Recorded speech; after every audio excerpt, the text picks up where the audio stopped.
우리는 믿음으로 의롭다 하심을. 감사합니다. 우리는 이 주일 아침에 계속해서 우리가 예수님을 믿는다 했을 때 얻게 되는 그 구원에 관하여 듣고 있습니다. 그 가운데서도 성경이 말하는 구원은 단순히 우리의 육신이 삶이 끝날 때, 즉 죽어서 가게 되는 천국만 이야기하는 것이 아니라 이미 이 땅에서 우리의 구원이 시작되었다, 그렇게 얘기하고, 역시 그것도 다양한 국면으로 우리의 부르심과 또 거듭남, 회심, 또 의롭다함, 성화와 성도의 견인과 영화와 이런 여러 국면들로 성령께서 우리의 구원을 적용시켜 나가십니다. 그 가운데 우리는 이 의롭다 하심, 칭의라 그랬죠. 이 칭의에 대해서 이것이 너무나 중요하기 때문에 우리는 지금 몇 주에 걸쳐서 세밀하게 살피고 있습니다. 어떠하십니까? 여러분, 죄인이 의롭다 하심을 없는 이 칭의, 아주 자세히는 아니더라도 혹시 누가 여러분들에게 물어보시면 좀 몇 마디 대답해 주실 수 있겠습니까? 어떠십니까? 교회 다니는 사람은 믿기만 하면 죄사함 받고 의인 된다고 하는데 도대체 그게 어떻게 되는 겁니까? 라고 누가 여러분에게 물어보시면, 권사님, 그렇게 물어보면 대답해 줄 수 있겠습니까? 그것도 아니라면 여러분은 나는 지금 의인인지 죄인인지 이 신분은 확실하신가요? 네. 바라기는요, 혹시 다른 사람에게 내가 뭐 이렇게 답을 못 해준다 할지라도 여러분 안에 있는 그 믿음이 내가 정말 세례받고 직분받고 하나님 자녀 되었다면 이것만큼은 명확해야 할 줄 믿습니다. 이것이 왜 그렇죠? 이게 바로 복음입니다. 우리가 믿고 구원받은 복음의 내용이 이것이에요. 그래서 이런 몇 가지 것들, 우리가 행한 바 아무런 행함 없이 우리가 어떻게 의인 되었을까라는 그것에 대한 대답, 또 이렇게 된 자 안에 도대체 이 죄의 문제가 남아 있는데 그것은 또 어떻게 우리가 설명해야 할 것인가, 또 오직 믿음으로 의인 되었다고 하는데 그 믿음이 나의 공로가 될 수 있는가, 이러한 것들에 대해서 여러분들은 잘 갖고 있어야 됩니다. 왜냐하면 이것을 안다는 것은 단순히 어떤 교리의 지식을 가지고 있는 수준, 그 내용이 아닙니다. 바로 말씀드린 대로 우리가 믿고 구원을 받는 이 복음, 여러분 복음으로 구원 받으셨습니까? 그렇다면 그 복음의 내용이 무엇인지를 아는 것은 그저 내가 이것을 알아서 잘난 척하거나 뭐 이런 것들을 아는 경력이 있는 사람이다, 이것이 아니라 진정 구원받은 신자는 이것 때문에 기뻐지는 거예요. 내가 진짜 나 같은 죄인이 행한 바 의로운 것이 없는데 어떻게 나를 이렇게 이 복잡한 과정을 통해서 나를 사랑하셨을까? 이 내용. 저는 우리 교회 성도님들의 숫자가 많지는 않더라도 굉장히 다양한 분들이 있다는 것을 새삼 매주 느끼고 있습니다. 믿은 지 오래된 분들도 있고 이제 갓 신앙생활을 한 분들도 있고 또 연세가 많으신 분들, 또 이렇게 젊으신 분들, 여러 다양한 분들의 요구와 또 반응이 있음을 느끼게 됩니다. 특히 그 가운데 어떤 분들은 좀 어려운 내용 말고 기도에 관해서, 또 기도의 응답이나 우리 실생활에 참 도움이 되는 그런 평안이 있고 힘이 되는 그런 말씀을 좀 쉽게 해주셨으면 좋겠다라는 요청도 듣게 됩니다. 좋습니다. 저는 어쨌든 듣고 계시다는 사실에 감사한 거죠. 아무런 반응이 없는 것보다 힘들고 어려워도 듣고 계시는구나, 이 사실 너무나 긍정적으로 생각이 됩니다. 그런데요, 이 구원에 관한 지식은 말씀드린 대로 단순히 이 교리적인 지식을 제가 여러분들에게 가르쳐 드리려는 것이 아닙니다. 이 구원의 지식은요, 우리의 신앙과 삶에 전반적인 그런 삶과 행동에 영향을 미칩니다. 우리가 알든 모르든 우리가 이것을 이 지식을 갖고 확고한 구원 지식이 있냐 아니냐에 따라서 우리의 신앙과 삶에 영향을 미치는데요, 기도의 내용이나 기도의 응답, 또 교회 은사와 직분, 또 우리가 이 세상에 살아가는 성도로서 또 죄와 유혹 앞에서, 또 우리 앞에 닥쳐진 여러 문제 앞에서 이 흔들리지 않는 확고한 구원의 지식은요, 여러분들을 좌로나 우로나 치우치지 않게 할 줄 믿습니다. 여러분, 그 확신이 있으십니까? 이 좌로나 우로나 치우치지 않는 말씀을 왜 드렸냐면, 오래 믿게 되면 목사가 아무리 앞에서 막 흥분하고 얘기를 해도 별 반응이 없습니다. 목사님, 전 그런 내용 다 알고 이렇게 믿다가 전 천국 가니까 너무 그렇게 안 하셔도 됩니다 라고 할 수도 있고요. 반대로 목사님 그것보다 이 내용이 더 중요한 거 아닌가요? 뭐 좀 이런 내용, 뭐 성령의 은사나 기도와 체험이나 또 이웃 사랑이나 행함과 믿음, 행함이 더 중요한 건 아니겠습니까? 이웃 사랑이나 사회 참여나 여러 다양한 요청이 있을 수 있다는 거죠. 물론 여러 가지 시행착오와 다양한 신앙 경험을 통해서 하나님은 우리를 반드시 선한 길로 인도하실 것을 믿습니다. 중요한 사실은요, 이 모든 일들이 우리에게 허락하신 이 계시의 말씀에 입각하지 않고 교회의 질서와 하나님께서 주신 이 중요한 것들을 다 빼놓고 어떤 한 곳에 치우치면 굉장한 문제가 발생합니다. 이단이 생기는 것이요, 그냥 생기는 게 아니에요. 그들은 얼마나 열심히 있는지 모릅니다. 우리라고 하면 좀 그렇지만 우리처럼 무미건조하게 있으면 굉장히 믿음이 없는 걸로 여겨요. 여기 너무 몸이 건조하고 비판하고 잘 해보려고 하는 게 이단입니다. 그러나 하나님은 여러분 질서의 하나님이십니다. 아무리 옳아 보이는 행동도 한 성령 안에서 한 믿음 안에서 교회의 질서와 덕이 되지 않으면 자칫 마귀의 장난에 놀아날 수 있다는 것을 여러분 기억하길 축복합니다. 그렇습니다. 그래서 우리는 이 구원에 관한 확고한 지식을 배워야 합니다. 그래서 구원에 있어서 의롭다 하심을 배우고 이제 요 다음으로는 이제 칭의를 할 텐데 칭의 다음에 성화를 할 텐데 이 수련회를 기점으로 쭉 이어 나갈지 아닐지 좀 제가 고민을 계속 하고 있는데요. 어쨌든 그렇습니다. 우리가 이 배우는 것들을 여러분 유념해서 잘 들으시고 이것이 우리의 신앙과 삶에 전반적으로 영향을 미치신다는 것을 아시고 들으실 텐데요. 자, 이제까지 우리가 주구장창 반복적으로 들었던 내용이 무엇입니까? 죄인이 의롭다 함을 받는 그 근거가 우리 안에 있습니까? 밖에 있습니까? 예. 우리 안에 있습니까? 밖에 있습니까? 예. 우리와 아무런 상관없이 밖에서 예수 그리스도께서 율법의 순종으로 얻으신 그 의가 우리에게 오는 거죠. 우리에게 옵니다. 자, 그러면 지난주에 이런 말씀 들었어요. 그 순종으로 이루신 그 의가 어떻게 우리의 의가 됩니까? 어떤 수단과 통로로 우리에게 그것이 의가 되죠? 믿음입니다. 믿음. 우리 말씀 한 구절 읽겠습니다. 로마서 3장 28절입니다. 로마서 3장 28절. 시작. 그러므로 사람이 의롭다 하심을 얻은 것은 율법의 행위에 있지 않고 믿음으로 되는 줄 우리가 인정하노라. 아멘. 굉장히 쉬운 질문이었는데 제가 여러 가지 단서를 붙이다 보니까 아마 대답 못하셨을 줄 알아요. 우리는 믿음으로 그렇게 되죠. 그래서 오직 의는 믿음으로 살리라 할 때 그 오직 믿음은 우리의 믿음이 뭐 대단하다 이 차원이 아니라 믿음 외에 다른 것이 섞일 수 없다는 거예요. 믿음 외에 어떤 율법이나 행함이나 어떤 선행이 우리가 그리스도의 의를 얻는 어떤 다른 도구나 어떤 역할을 하지 못한다는 것입니다. 예, 그렇습니다. 믿음이 공로나 자격이 될 수 있습니까?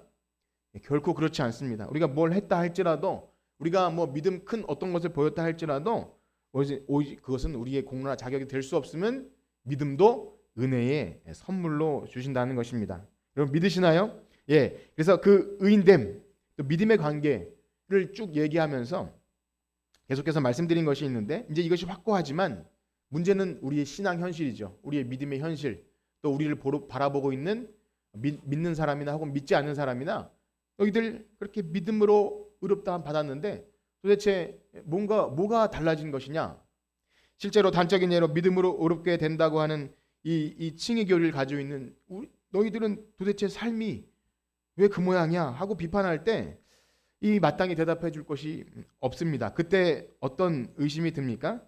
믿음으로만은 안 되는 것인가? 믿음으로만이 아니라 믿음 더하기 무엇이 있어야 그래도 의인 되는 것이 아닌가라는 물음을 가지고 이 칭의 교리에 근본적인 회의를 한다는 것입니다. 그런데 그 대표적인 근거로 제시되는 본문이 우리가 오늘 읽은 이 야고보서 말씀입니다. 이 근거를 가지고 얘기하는데요. 우리 14절에서 17절까지를 다시 한번 읽어보도록 하겠습니다. 14절에서 17절입니다. 시작. 내 형제들아 만일 사람이 믿음으로 있노라 하고 행함이 없으면 무슨 유익이 있으리요? 그 믿음이 능히 자기를 구원하겠느냐? 만일 형제나 자매가 헐벗고 일용할 양식이 없는데 너희 중에 누구든지 그에게 이르되 평안히 가라 덥게 하라 배부르게 하라 하며 그 몸에 쓸 것을 주지 아니하면 무슨 일? 행함이 없는 믿음은 그 자체가 아멘.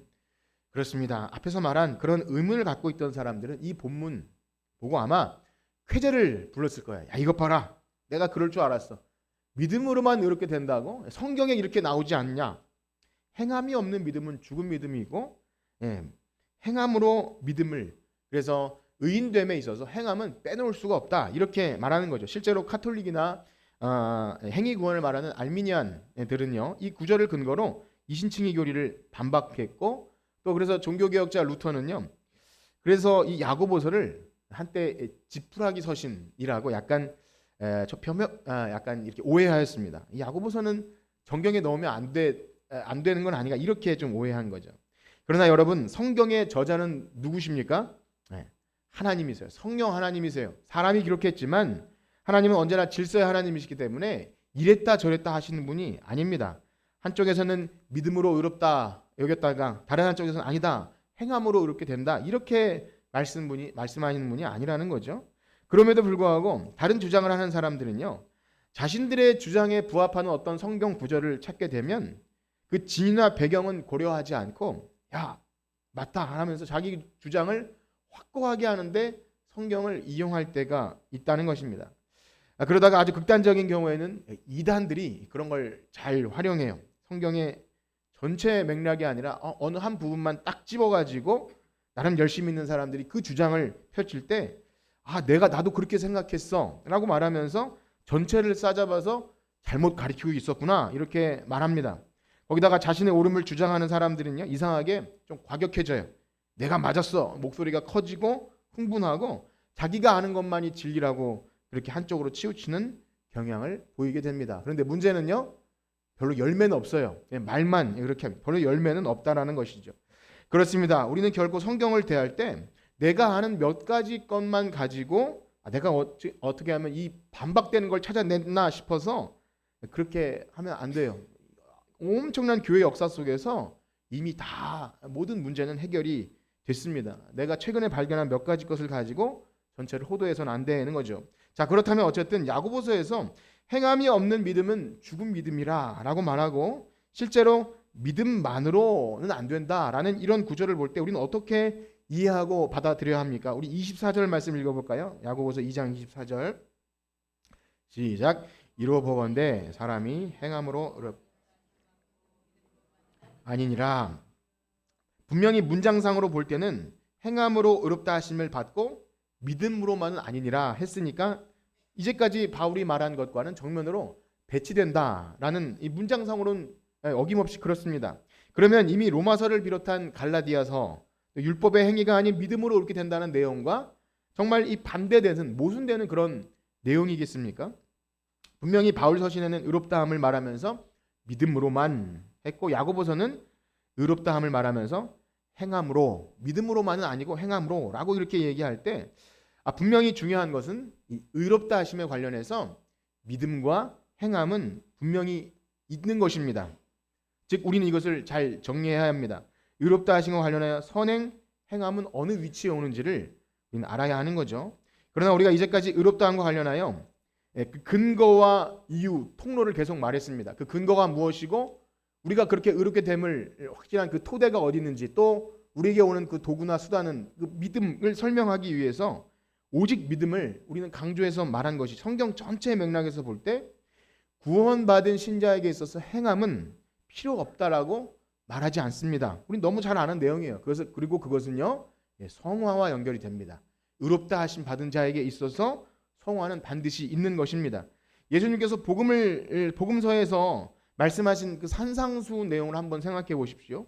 예수님께서 복음을 전하러 오셨는데 산상수 내용을 보면요, 거의 율법보다 더 높은 차원의 도덕성을 요구합니다.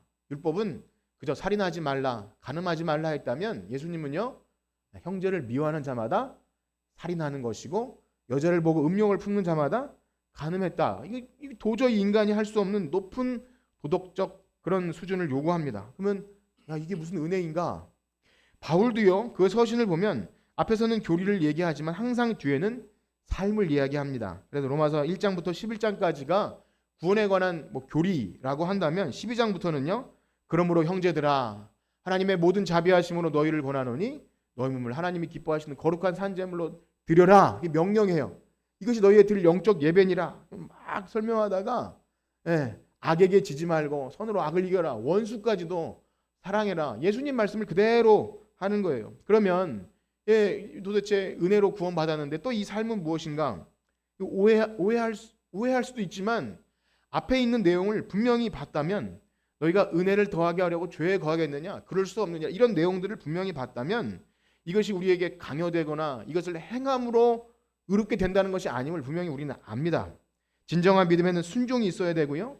그래서 바울 서신에 보면 사랑으로 역사하는 믿음, 믿음에는 수고, 그것이 있을 때 그 믿음의 소문을 또 칭찬해줘요.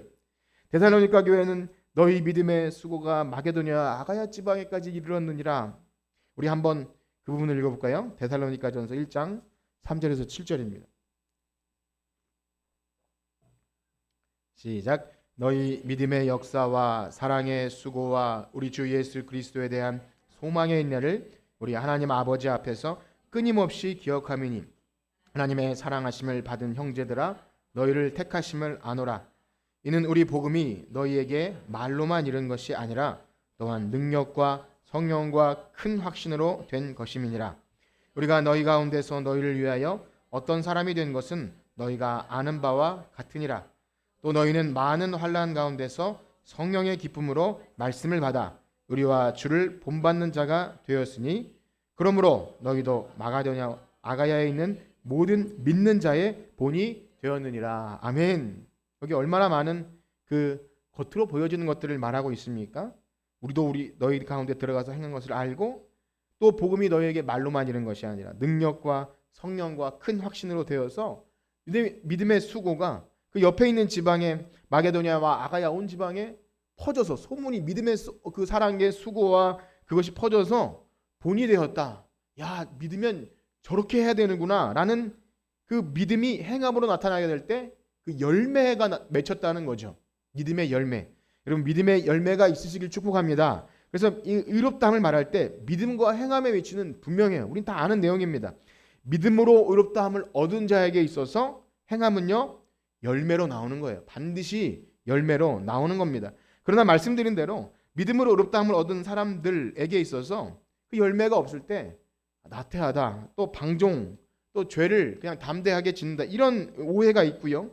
그러다 보니 믿음과 행함의 위치를 뒤집습니다. 그 순서를 뒤집어서 이렇게 된 걸 보니 또 야고보서를 보니까 행함이 없으면 그거는 믿는다고 말만 하면 아무 소용이 없는 거야. 그러니까 믿음 더하기 무엇까지 연결됩니다. 그렇기 때문에 이런 주장을 하는 사람들은 야고보서를 굉장히 중요하게 여겨요. 그래서 가톨릭을 비롯한 행위 구원론자들은 야고보서를 근거로 의롭다함을 얻는 것의 전제로서 행함을 얘기합니다. 그러나 정말 야고보서도가 정말 우리가 얻는 의, 구원받을 때 얻는 그 의에 있어서 행함이 그 전제나 근거가 된다고 말하는 것일까요? 절대 그렇지 않습니다. 말씀드린 대로 모든 성경의 궁극적 계시단은 성령 하나님이세요. 원 저작자가 질서의 하나님이시기 때문에 구원의 진리에 있어서 이랬다 저랬다 하는 분이 아닙니다. 그럼에도 불구하고 사람들은 성경의 문맥과 어떤 배경은 고려하지 않고요. 같은 단어, 같은 용어가 있으면 그것을 딱 집어서 자기가 옳다고 하는 것에 반박 증거로 사용하죠.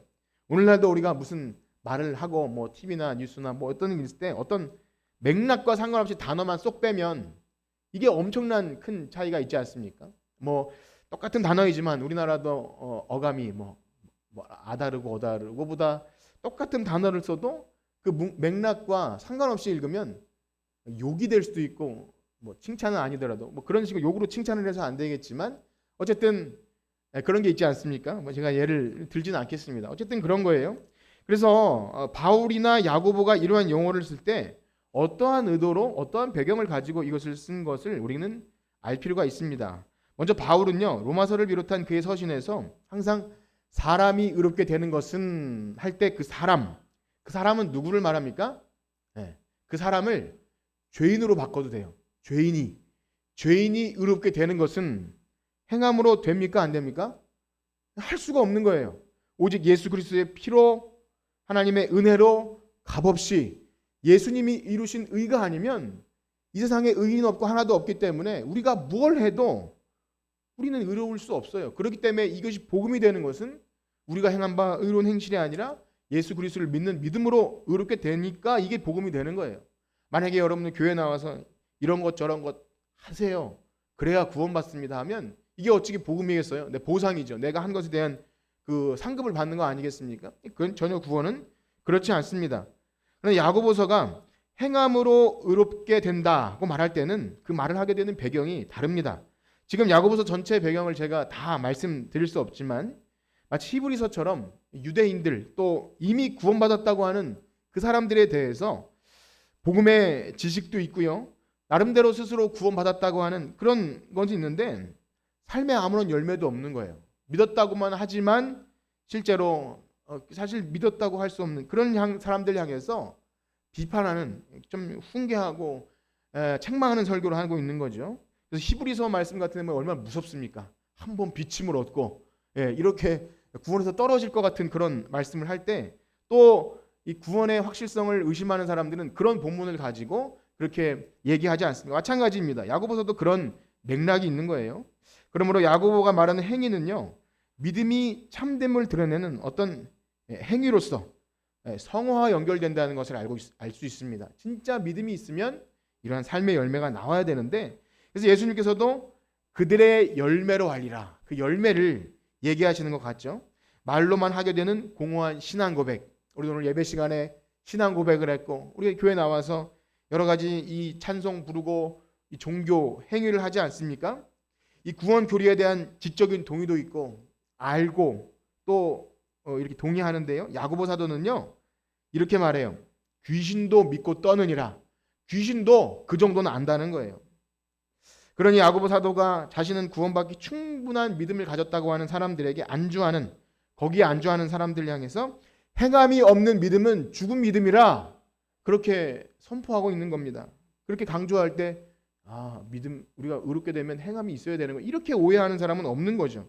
그것은 마치 선지자 예레미야가 자신은 구원받았다고 착각하는 그 다 망해가는 유다 백성들을 향해서 너희 그렇게 살다가 심판받아 다 죽어 그렇게 말하는 선지자의 외침이나 다름이 없는 것입니다.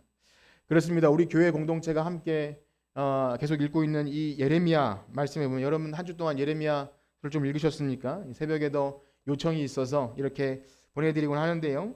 이 구원받은 백성이면서 삶의 열매도 없고 하나님도 경외함도 없이 형식적인 종교 형식을 행하면서 나는 구원받았으니까 괜찮다 하는 복지부동 그들을 향해 너희들 계속 그러면 심판받을 거야. 너희가 가는 길에서 멈추고 옛적 길 선한 길로 돌아와라. 이렇게 선포하면서 그들의 행위를 지적합니다. 행위. 그들의 행위를 지적해요. 너희가 나는 구원받았습니다. 라는 그거 말고 보여라. 그러나 그들이 듣습니까? 안 듣습니까? 안 들어요. 얼굴을 바위처럼 딱딱하게 하고 우리는 그런 말은 어려워서 잘 모르겠고 그저 열심히 제사 드리면 예물 바치면 그냥 복 받는다고 해주십시오. 잘 된다. 평강하다.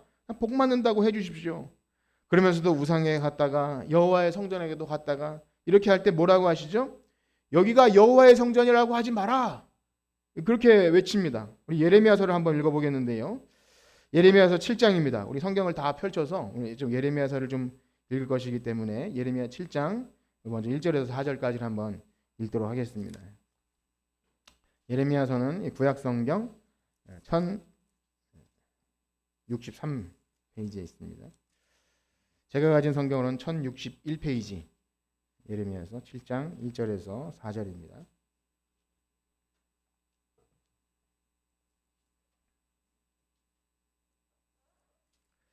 (1절에서 4절까지) 우리 다 같이 한번 읽도록 하겠습니다. 시작.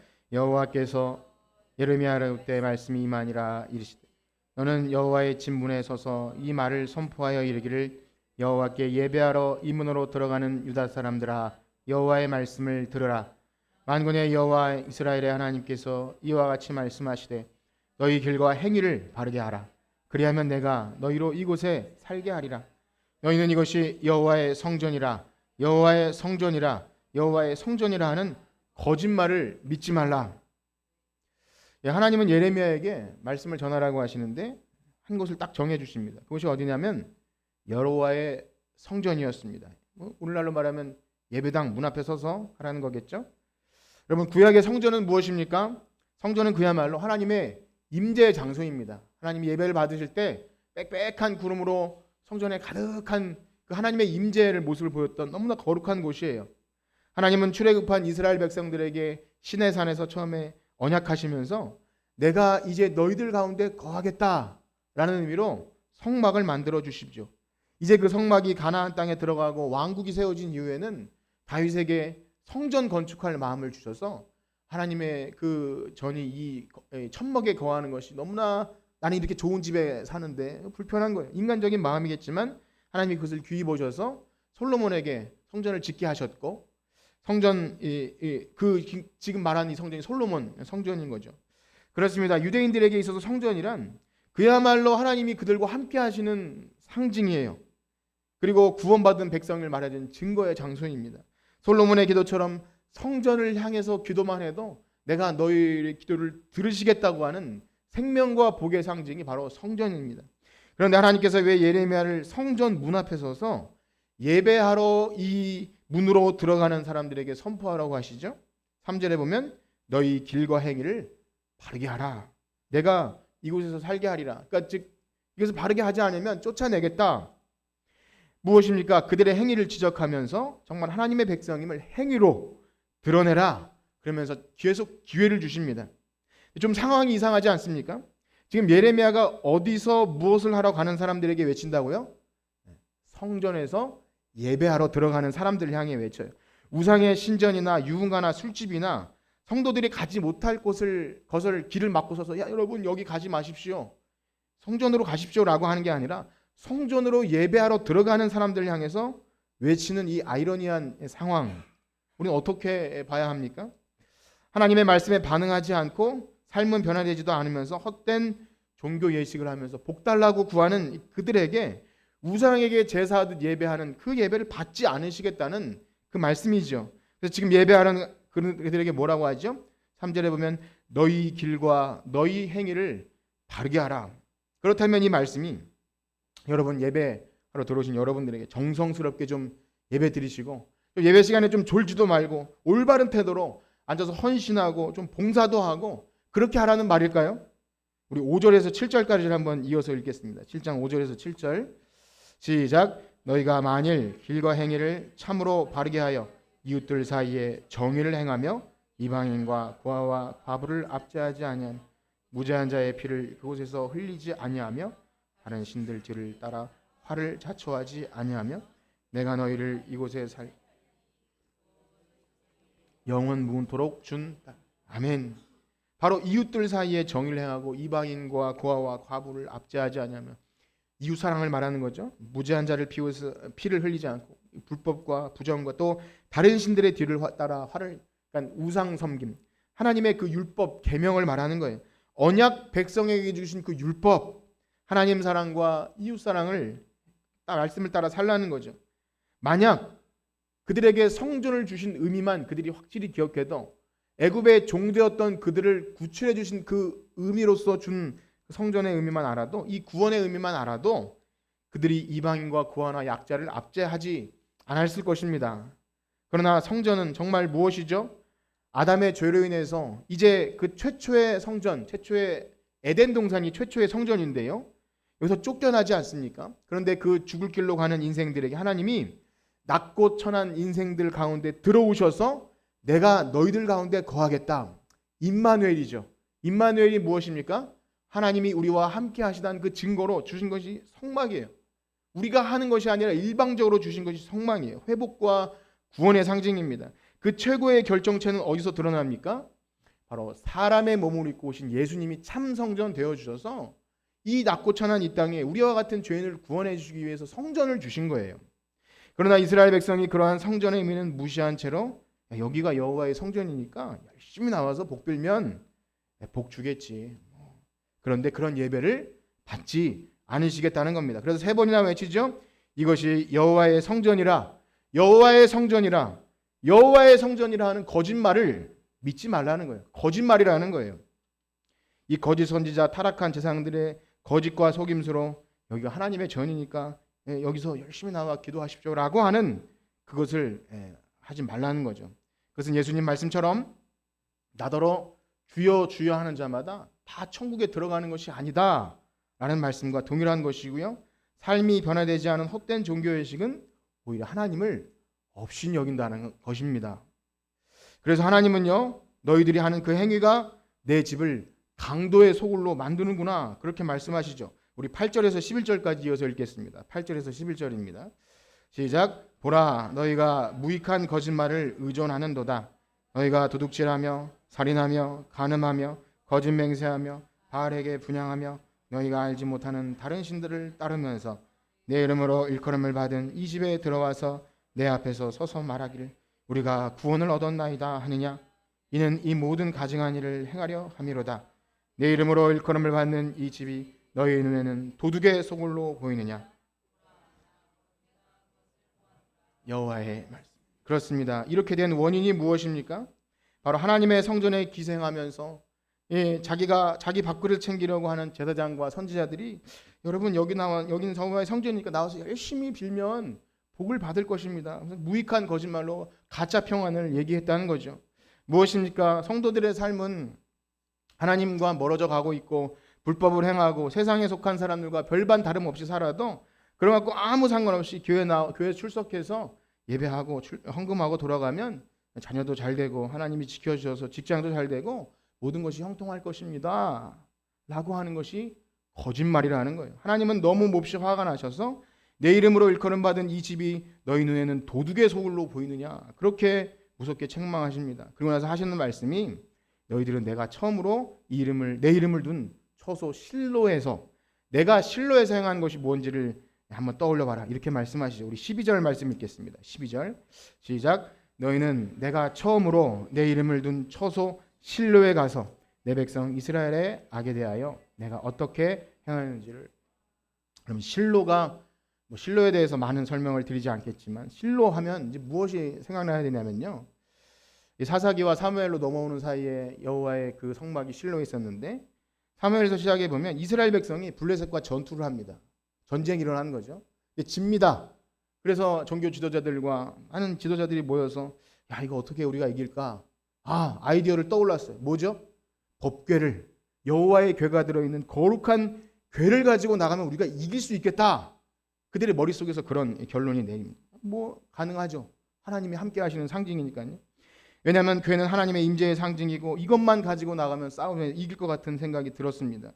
그것도 믿음이 대단한 거예요. 그러나 결과는 어떻습니까?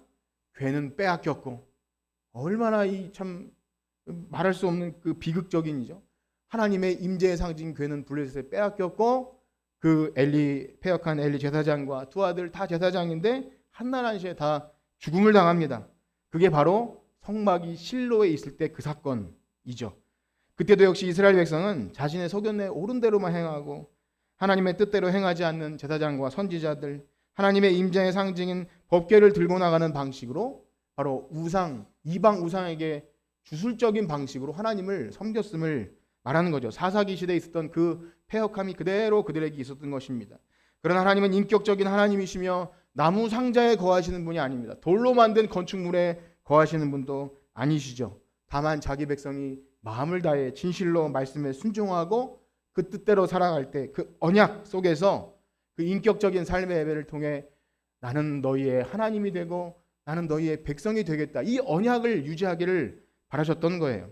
그렇습니다. 우린 다시 한번 우리의 예배와 우리가 하나님을 어떻게 만나고 있는지를 여러분 생각하시길 축복합니다. 우리 일상의 예배, 우리 평상시의 삶과 우리 예배당 문을 열고 들어오면서 내가 정말 하나님을 경외함으로 그 인격의 삶의 예배를 드리고 하나님을 만나러 왔는지 우리 삶을 돌아보지 않으면 하나님이 그 예배를 받지 않으시겠다고 합니다. 혹시 예배하러 나온 우리들의 모습에 하나님의 말씀대로 살려고 하는 마음조차 없고 이웃을 돌아보거나 거짓과 불법을 행하면서도 내가 이렇게 예물 드리고 이렇게 주일 지키면 잘 되겠지라는 이 세속적 기복신앙이 우리에게 있는지를 늘 점검하셔야 됩니다. 결국 유다는 어떻게 됩니까? 성전도 무너지고 하나님이 주신 땅에서 쫓겨납니다. 바벨론 포로가 됩니다. 그런데요, 사랑하는 성도 여러분, 우리가 이러한 말씀을 들을 때 우리의 반응이 어떠하십니까? 혹시 10절 말씀처럼 우리는 구원을 받았으니 걱정할 것이 없다라고 생각이 드십니까? 우리 10절 말씀 한번 읽어볼까요? 7장 10절입니다. 시작. 내 이름으로 일컬음 받은 이 집에 들어와서 내 앞에 서서 이 모든 가증한 일을 그렇습니다. 우리가 구원을 받았습니다.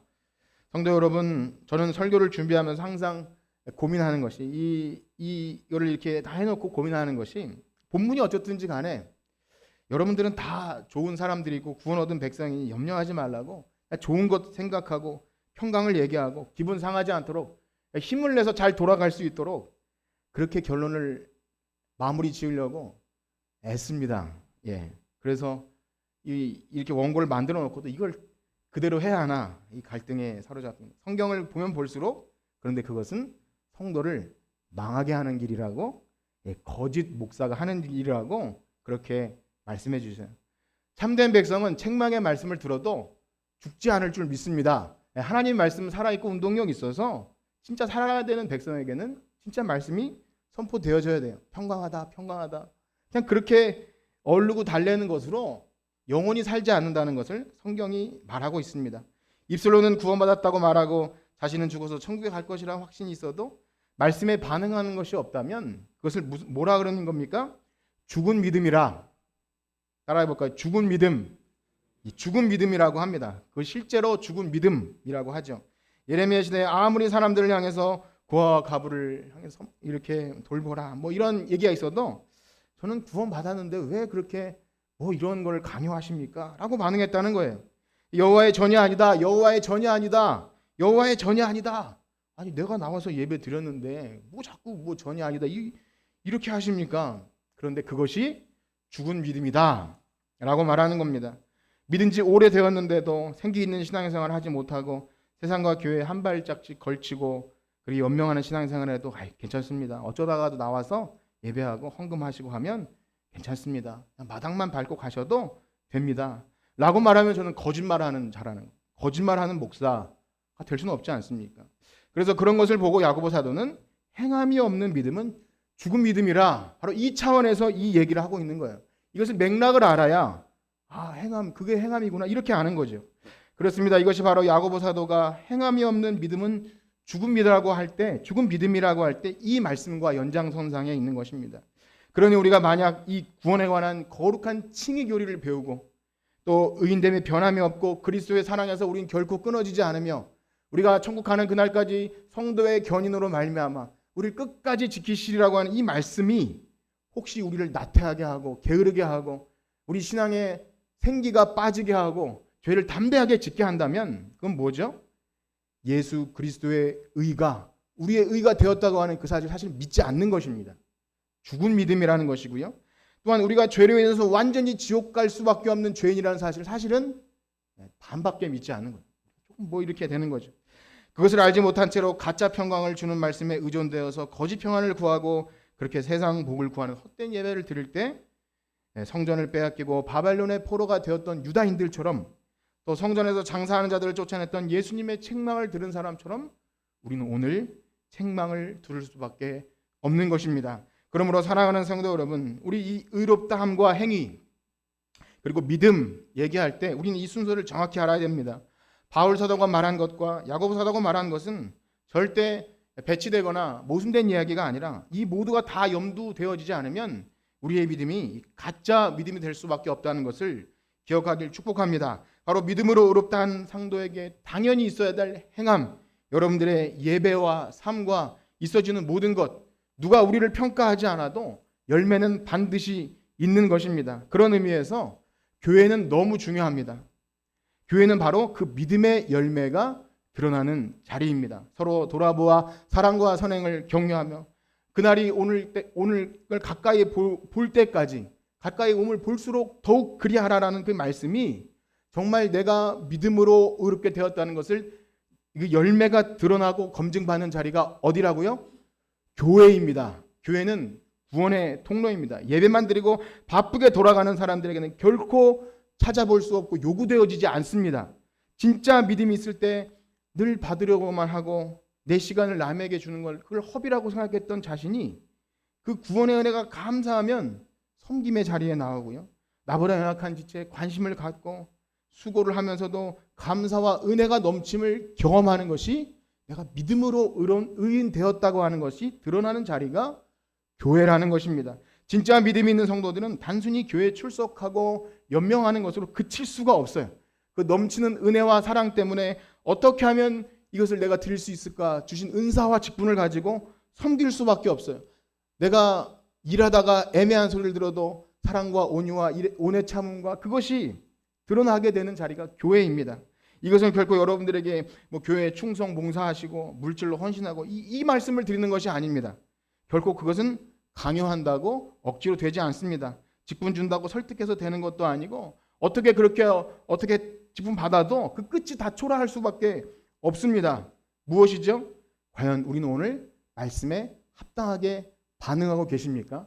하나님께서 이렇게 어려운 본문이지만 이 말씀을 들을 때 난 구원받았으니까 뭐 이렇게 반응하시는지 그가 정말 구원받은 백성인지가 드러나는 것이 사실은 어려운 본문입니다. 그러므로 우리가 이러한 행위가 요구되어 주는 본문 앞에 내가 정말 믿음으로 의인 되었는지를 확인하는 여러분들 되시길 축복합니다. 우리의 행함이 결코 그리스도께서 순종으로 이루신 그 의를 대신할 수 없어요. 우리의 그 예수님의 의로움 없이도 내가 이걸 열심히 함으로 되는 그 의가 아니라 우리가 무엇을 행한다면 우리가 교회 안에서 이웃들에게 또 내가 사랑으로 어떤 선행을 한다면 나와 같은 비참한 존재를 의롭게 여기셔서 십자가 지신 예수님에 대한 사랑과 기쁨의 감사의 열매가 있기를 축복합니다. 혹시 여러분 가운데 여러 가지 상황 때문에 구원의 감격이 사라지시던가 믿음이 식어지고 은혜를 받은 합당한 반응이 없다면 다시금 오늘 말씀을 통해 회개하고 돌아오고 우리의 삶으로 하나님 기뻐하시는 그러한 거룩한 산제사로 올려드리는 진짜 믿음을 가진 여러분들 되시기를 주님의 이름으로 축복합니다. 기도하겠습니다. 하나님 감사합니다. 우리가 의롭게 된 것은 우리가 행한 바 의로운 행실로 된 것이 아니라 오직 예수 그리스도의 완전한 순종으로 얻으신 그 의가 믿음으로 우리 것이 된 줄 믿습니다. 그러므로 주님 그 감당할 수 없는 은혜, 한량없는 은혜를 받은 자로서 그에 합당한 믿음의 열매가 우리 삶에 있기를 소원합니다. 믿는다고 입술에 고백은 있지만 우리 삶에 하나님이 기뻐하시는 아무런 열매가 없다면 결국 그 믿음은 가짜 믿음이라고 밝게 볼 수 없습니다. 하나님 우리를 의롭다 하심도 은혜이고 우리를 성화도 은혜이니 우리에게 자비를 베푸셔서 구원에 합당한 열매를 맺는 하나님 기뻐하시는 성도들로 살아가게 하여 주시옵소서. 예수님의 이름으로 기도드립니다.